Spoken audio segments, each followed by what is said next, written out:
Continuing production of The Open Mind has been made possible by grants from Ann Olnick, Joan Ganz Cooney, Lawrence B. Benenson, the Angelson Family Foundation, Alfred P. Sloan Foundation, the John S. and James L. Knight Foundation, William and Flora Hewlett Foundation, Joanne and Kenneth Wellner Foundation, and from the corporate community, Mutual of America.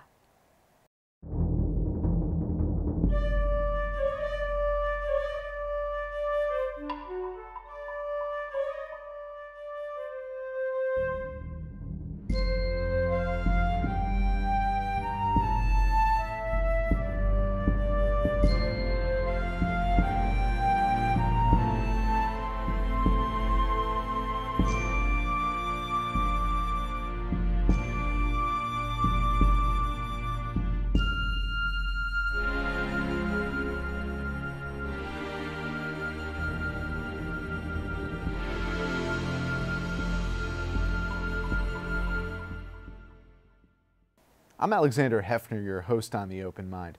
When is civility a duty, and when is it a trap? This was the thought-provoking and insightful question delivered in the New York Times Magazine last year. Its author is novelist Z.Z. Packer, the author of a story collection, Drinking Coffee Elsewhere, fellow at the Hutchins Center for African and African American Research, and editor of New Short Stories from the South. Born in Chicago and raised in Atlanta and Louisville, Packer has taught creative writing at the University of Iowa Writers Workshop, Tulane, Stanford, and Johns Hopkins. The reality is that our incivility often reveals much more profound ruptures, and that the obvious kind of civility, the civility of niceness, is only the most superficial marker of much deeper moral obligations, Packer wrote. This indeed demands us to differentiate between the civility of manners and that of morals. After all, she so compellingly writes, deep down, we probably all know it's not just civility we're missing, but decency. It's a pleasure to have you here. Thank you for being here. Thanks for having me here, Alexander. Civility, how do you define it? I would say that that's part of the problem, that in trying to define civility, every person has their own internal definition. And so some people believe that civility is how we treat other people. For instance, when White House Press Secretary Sarah Huckabee Sanders was at a restaurant, she thought of civility as people allowing her to be at the restaurant and to go unmolested. The same with Kirstjen Nielsen, the former Homeland Security Secretary. And others feel as though civility is something deeper than allowing the surface calm of our daily interactions to continue sort of unmolested. And they believe that civility is actually more closely related to civic duty. But I feel as though the latter portion of people are kind of few and far between, that we typically think of civility colloquially as that mannered, polite way in which we interact with others. Even if we disagree with their positions, it's linked to tolerance, you know, and more closely to toleration, which has to do with when we dislike someone's opinions, but we still manage to put up with them. So people have the working definition of civility as the polite type. Right. But I believe that its undergirding, its foundation is actually a sort of civic duty that gives, of which the polite type is the veneer. Thank you. Thank you for saying that. And thank you for writing this piece. Oh, thank you. Because people don't think of civility through that lens. And you are also sympathetic in this piece and in your writing to the idea that there are such things as decorum and manners and that politeness. The way I frame it here on this program is to talk to someone each week. You have to maintain some of those decorum and manners and diplomacy. Is civil society. Why can't we understand civility through the lens of that is how we achieve and preserve civil society? I feel as though right now what's happening is if you have a kind of rupture, you know. It's one thing to just have a civil society and be civil to one another when, yes, you disagree about some kinds of minor issues, you know. In the past, Republicans and Democrats, or the right and the left, had a similar pathway that they wanted. They wanted America to be good, for it to be powerful by and large, for it to succeed, but they had different ways of getting there.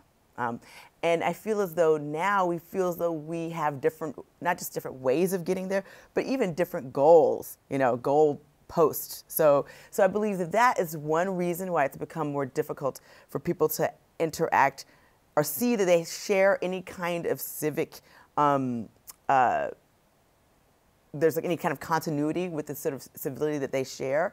But I feel as though that then, that if they don't even try at the veneer, you know, of it, the being polite, that it's at some level we then can't sort of get to the deeper one anyway. So it's not even just sort of like, okay, only exercise one, the polite version of civility, or only exercise a sort of deeper one, but we have to kind of be doing both at the same time. And if we don't, we can't ever kind of get to this middle. It's like a chicken and egg. I do feel as though it's like a chicken and egg conundrum. Like, well, what do you do first? You know, and who is going to be the one to be the first to do it, because that then positions that group as potentially being on the losing end. To me, what civil society or civility encompasses are rights, yes, civil rights, yes, civil disobedience, and ultimately civil dialogue. Yes, and I think that one of the problems that when we can't even sort of acknowledge, well,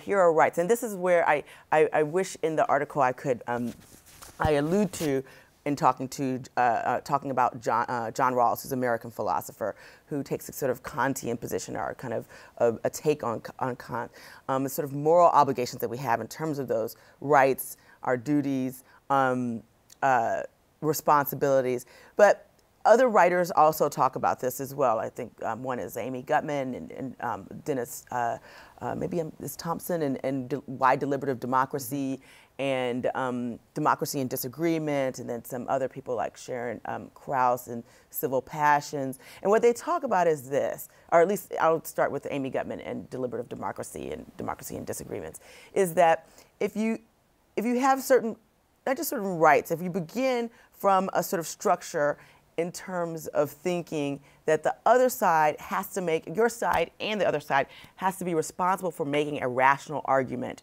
for why you are imposing your will upon this other side in a way that they don't want, you know, then why are you doing that? As long as you can give certain kinds of reasons. And she began with, when writing this book, or at least Democracy and Disagreements, with the idea of, you know, George W. Bush taking the nation to war. Well, if the rest of the country isn't entering into this conversation, then how can this be a valid position? It's not saying that war itself is bad, and she's not getting into any of that, but just how can, if you can't have a rational argument, and you can't bring this argument rationally so that if it was flipped in the other direction, on the other side, you would say the same thing and agree and allow them to have whatever kind of position that you want, or idiosyncratic position that you would want. As long as you have that structure, then at least we can have some sort of discourse. But without the structure that enables those sort of reason-giving rationales and consent, you know, then we can't begin to have any kind of civil discourse, because everyone can always say, or the other side can always say, well, this is what I want, and so might makes right, and I'm going to get it. So part of the problem is actually having the space in which those rights that you talk about and those responsibilities and reasons are centered in a way in which we can all agree on what those are. But we've gotten to the point where I feel as though we don't do that anymore. And because we look around us, at least with this last president, this current president. Right, the current president. When we look at the current president, we look around us and we see a universe of fiction. Yes. Are we desensitized to the point, or? Exactly, your point is that here we've gotten into a world in which it's more like a reality television show, right, you know, and it has become a way in which, yes, there are real events that are occurring, but they're occurring in a way in which they're not, the facticity of those events is not being honored or acknowledged. You know, so when you have this world in which, you know, the next day we've forgotten what has happened in the previous day, Marina Butina, or you know, you'd have someone who is indicted or someone who has been prosecuted, and then we move on to the next thing. Well, in that kind of world, there's the ground or the foundations upon which civility needs to rest, which is a certain type of stability, which Hobbes talks about. He's not necessarily people's favorite philosopher, and he's considered maybe a little outdated and antiquated. But the idea that, very relevant. But very relevant is that right now, with something like Leviathan, was just to say that if you don't have any kind of institutions or norms, for him it was a parliament or a sort of sovereign in which you could have some sort of power, and we all agree that when this power says X, then that it's not arbitrary. But when you have someone like the current president, Donald J. Trump, in which power is used in an arbitrary way, and facts and events that have occurred just a day ago are forgotten and replaced with new ones without any kind of grounding in those previous facts, then we have become desensitized, and it becomes a way in which the very network and the roots of civility are torn asunder. Are you afraid of the power of fiction is slipping away because our real life has become something, like you say, of a reality TV show? I do sometimes think about that, because as a novelist and a writer of short stories and a writer of fiction and a reader of fiction, I know that I myself read less fiction now, and I'm a writer, than I did under other administrations. It's simply because a lot of my reading time is taken up by, you know, reading what's going on in the world today, and then actually reading analogs, or trying to find analogs to that in the past. And so then I'm reading a lot more political philosophy, nonfiction. I'm not a political philosopher, but nonfiction that deals with political science, but also just current events, and then also the presidency, and also things like fascism and revanchism, and all of these different topics, just to try to understand what's occurring. And some people will say that they read more fiction because of escapism, but in terms of fiction being a way in which we find enlightenment, you know, and a way to overcome and transcend some of the things that are occurring. I mean, you know, you just take someone like Orwell. Orwell is fiction, and yet Orwell provides an incredible metaphor for understanding totalitarianism in a way that we might not get if someone just wrote, you know, about totalitarianism. Now, there's Hannah Arendt, who, of course, writes very The Origins of Totalitarianism is an amazing book, but we refer to Orwell as our sort of with metaphors in terms of 1984 or something being Orwellian or newspeak or doublespeak. So we are possibly missing out on some of the ways in which fiction can be above the fray and actually educate us about morally transformative. I don't know if we're desensitized to a point, or if it's just the same old news that To Kill a Mockingbird or Inherit the Wind, or when you think of defining movies that had the effect, even incrementally, of activating our consciousness, it's not clear that there's one coming up. Right, that there have been any in the last however many decades. Well, I think one thing that happens is that it's sometimes hard to see at the moment, you know, what piece of fiction comes forward to be a kind of, I won't say harbinger, because that means a sort of a warning or a sort of bellwether of what is to come, but kind of you know, symbolic of that age. So sometimes it's hard to find during the age that you're living in what is symbolic of it. Sometimes that comes, you know, sometimes that comes later.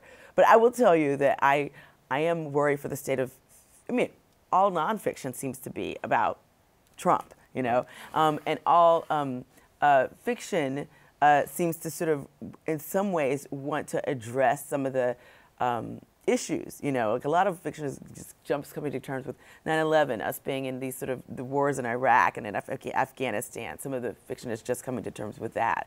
And some of the fiction is actually probably describing this moment, even though we don't know at the moment that it's doing so. I think that bigotry is the central obstacle to realizing both kinds of civility, the civility of manners and the civility of morals. I would say yes, because one of the things that bigotry enacts in the human brain is or rather I'll go back a little bit, it actually shuts off, you know, the potential for interaction with other people, because it only says that people are a type, you know, and not an archetype, but a stereotype. And so in civility, one has to actually, one of the sort of tenets of it is addressing your interlocutor, your you know, the person on the other side, or whoever's asking questions, or whoever is potentially your opponent, but not necessarily your enemy, as a human, you know. And one of the Cheshire Calhoun, who is a I think she would describe herself maybe as a feminist theorist, but also a political scientist, a philosopher. One of the things she says, and I quote her in here, is that civility, even if it's not considered necessarily a virtue, like it's not, a lot of political philosophers don't consider it necessarily a virtue, that what it is a kind of moral language. And that moral language presumes that the other human, the person across from you, is human and is worthy of being treated with respect and talked to with respect.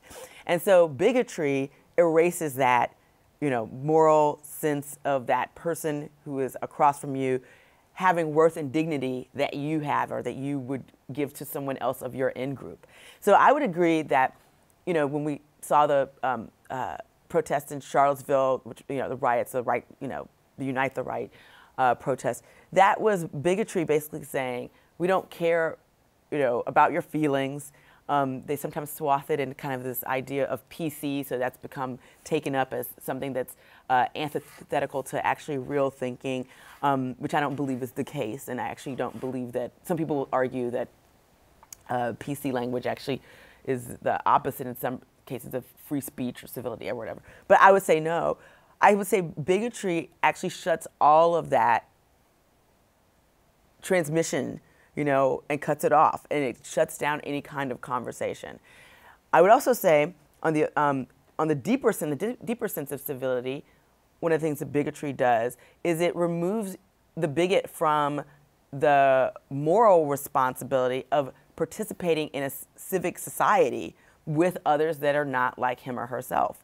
So yes, I would be in complete agreement with that. And a lot of people would say that and this is a way in which civility is tied to tolerance and toleration, is that if you don't have a society that's, you know, we tend to think of it as a democratic society that is promoting tolerance, or has as its sort of bedrock value tolerance, then civility can't then issue forth, because if you don't have it, tolerance as one of your main tenets and ways in which you treat others, then civility is impossible. And I would actually say that no matter how you think about the current president, Donald Trump, to not be able to tolerate the humanity of migrants, you know, and allow them to the border, whether or not you think they should be here or not or whatever, if you're a Republican or a Democrat, that inability to tolerate the humanity of those people, or to tear gas them, or have tear gas children and, you know, and women and the weak and people who are fleeing gang violence and domestic violence, means that that we've lost a kind of bedrock that, you know, civility is built upon. So I feel as though we're in dire straits right now, and not just because of the political, you know, musical chairs that's happening, you know, right now, but because of just losing these basic values that are actually related to what a lot of Western liberal democracies hold dear. A mindset and a worldview. Yes. And how you explain to people this question of why civility is important.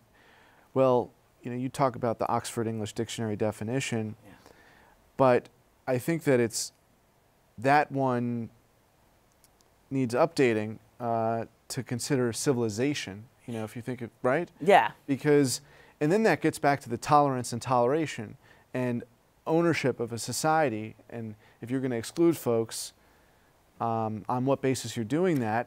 You're precisely right, and I'm going to just say that this is one of the, I love the New York Times Magazine, and the editors there are great, Nissa Abebe and Jessica Lustig and Jake Silverstein, they're wonderful. But one of the you know, just the limits of having a newspaper, you know, a newspaper essay, even an etymological essay of this type, is that you can't go into all of the definitions. So actually, one of my first drafts, I did precisely have civilization in there because, civility is related to civilization, and it also was related to the idea of citizen, who's considered a citizen, and that came from the French, I'm going to say this incorrectly, but the French citoyen, and that was, that all sort of contributed to the various iterations of civility. But in terms of civilization, which this also did not make it in there, but there's a sociologist, very seminal, called Norbert Elias, and he's not in that, but his book is called The Civilizing Process.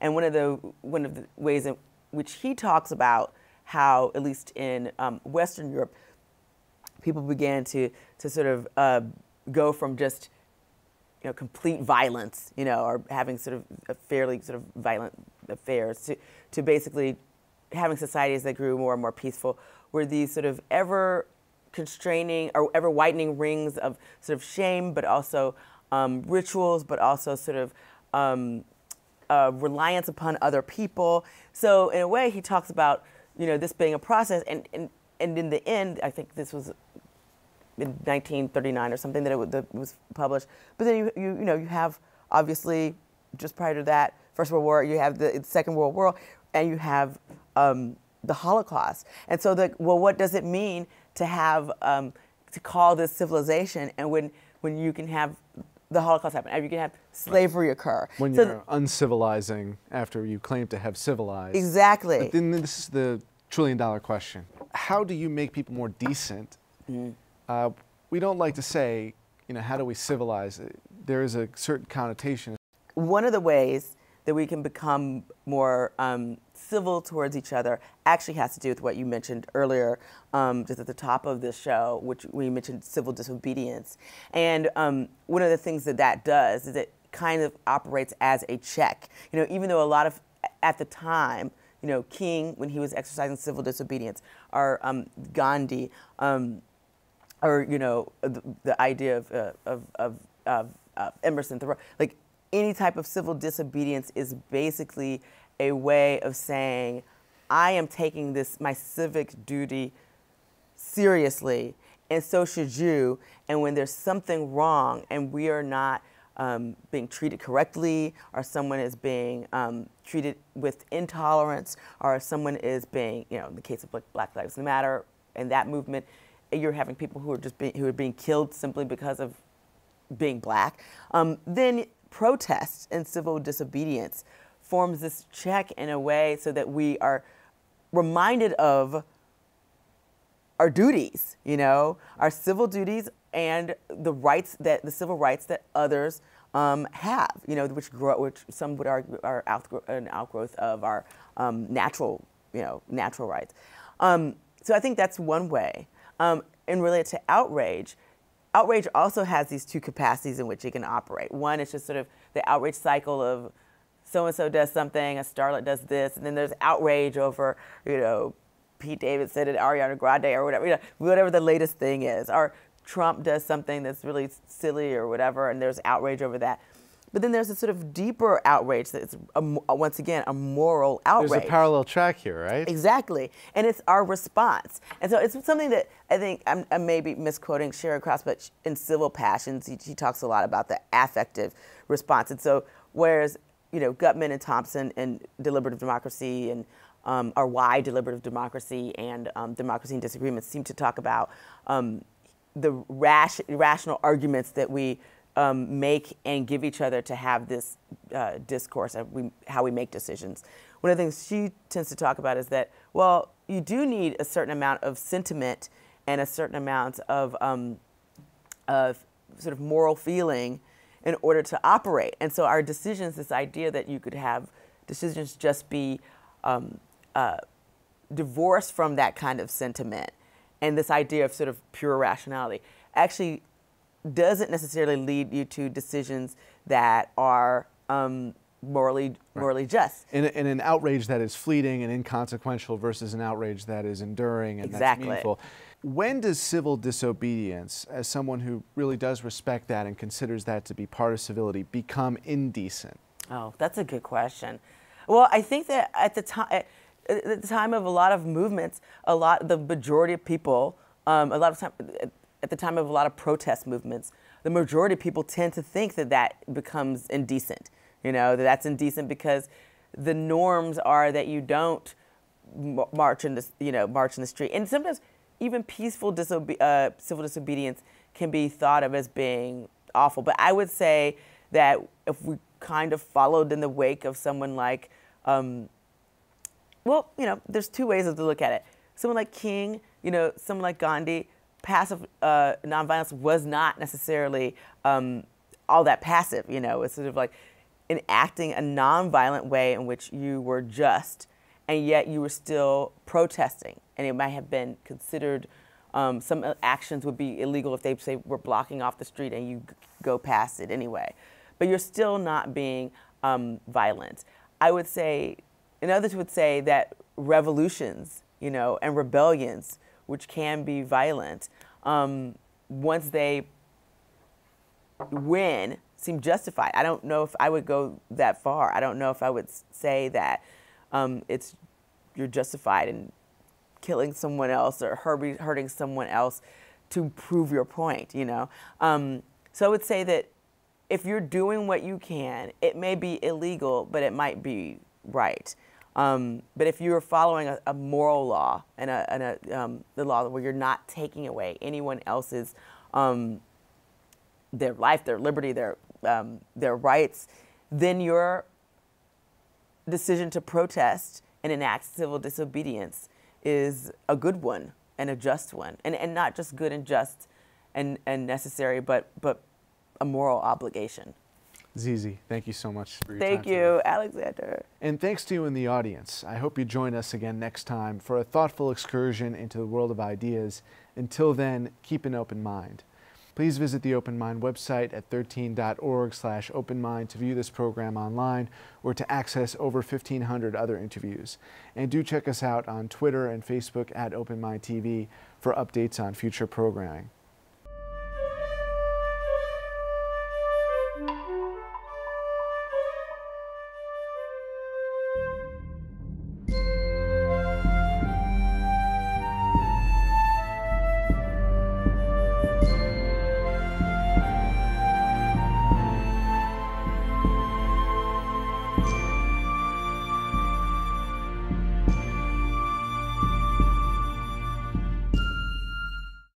Continuing production of The Open Mind has been made possible by grants from Ann Olnick, Joan Ganz Cooney, Lawrence B. Benenson, the Angelson Family Foundation, Alfred P. Sloan Foundation, the John S. and James L. Knight Foundation, William and Flora Hewlett Foundation, Joanne and Kenneth Wellner Foundation, and from the corporate community, Mutual of America.